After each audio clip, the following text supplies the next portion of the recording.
You are correct, sir.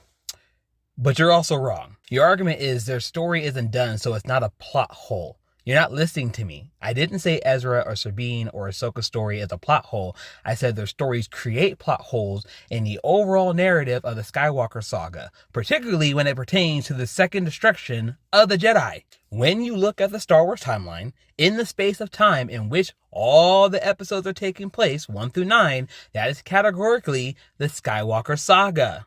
Even though it says the fall of the Jedi, reign of the Empire, age of rebellion, the New Republic, that is all the Skywalker saga. This is the narrative name that Disney and Lucasfilm have chosen for this time period.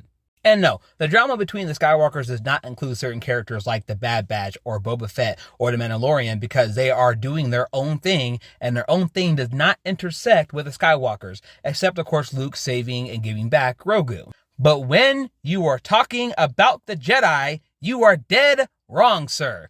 Their individual stories all lead back to the main story, especially when the large part of the narrative of the final act of the Skywalker saga dealt with the destruction of the new Jedi off screen.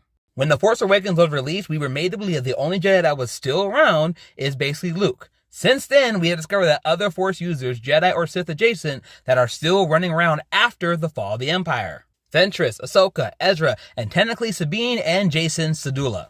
All these characters besides Ventress who are integral to the last war with the Empire and who would not sit out when it came to the rise of the First Order. One of these characters was literally trained by Luke's daddy.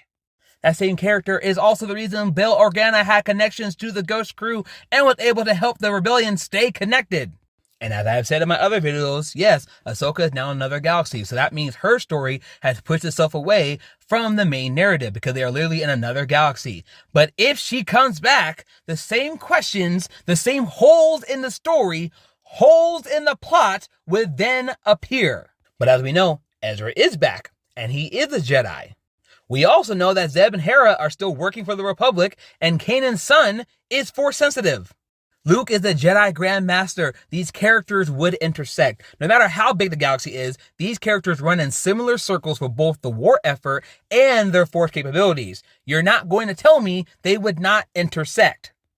And when they do intersect, specifically for the Jedi in Episode 7, we know that Kylo Ren wiped out all the Jedi that Luke was training. And the question becomes how?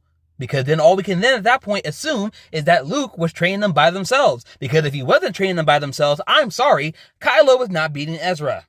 And we can get into power scaling in a whole different conversation, but you're not gonna make me believe that a kid who just turned dark is taking out a master who has more connection to the purity of the Force because of his teachings. And some people in the comment are like, oh, well, Thrawn probably will kill him. Thrawn failed to beat Ezra as a child. And for like 5 years, was able to do nothing when Ezra had nothing. He's not beating him as a man who now has the resources of the Republic because, again, these stories are going to intersect.